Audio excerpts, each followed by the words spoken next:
New York with the latest.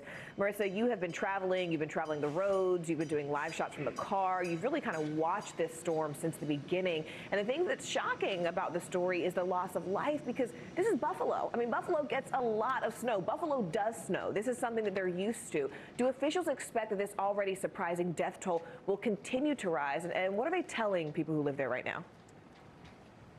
Right. Well, to your point, I think that that's a huge part of this, and that's even weighing on a lot of the local Buffalonians that we've had a chance to speak to on the ground here. It's weighing on them. They know that this storm is different. They feel the impact of that death toll, which we are told is expected to rise, unfortunately. So we know that at last check, across Erie County, which Buffalo City is a part of, at least 34 people have been found dead. But as they're doing these checks on those abandoned cars, and as they're checking on homes that lost power for over 72 hours, they do expect to find more people potentially, because we know that it was the exposure to the cold, particularly places, whether it was a car, whether people were outside or inside of homes that didn't have heat. It was that exposure to those brutally cold temperatures that really made this such a deadly storm, Morgan. You mentioned the exposure to the cold, but I mean, why was this storm so much more devastating than even the storms we've seen there in the past? Did they say why?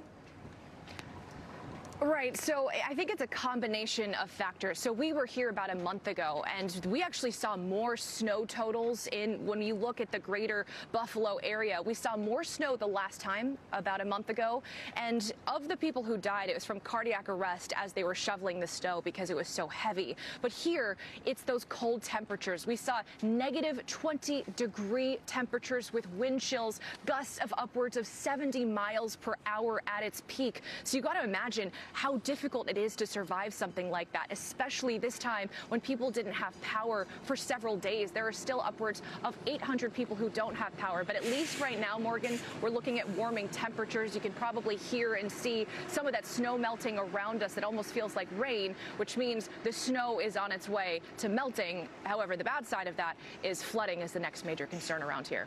You speak of that survival, though, just briefly, Marissa, when we're looking at these images sort of behind you and beside you of them just trying to even clear the road so that they can get to people. Are there people still currently trapped inside their homes at this point? I mean, at last check, we're not hearing of that being the major concern right now. However, that is something that the National Guard is in the process of double checking and making sure that anyone who needs assistance has assistance. We know that on all of the social media platforms, including for Erie County and for Buffalo City, they're giving out numbers you can call if you are trapped in your home. But you can see around me, Buffalo is beginning to open up. The driving ban is still in place, but the rails are back open. The airport is back open, and hopefully this city can start getting back to the way that it was before very soon. Yeah, Marissa Parra, just excellent reporting from the car, from the city there of Buffalo. We really appreciate you bringing that report to us, and please stay warm. Thank you.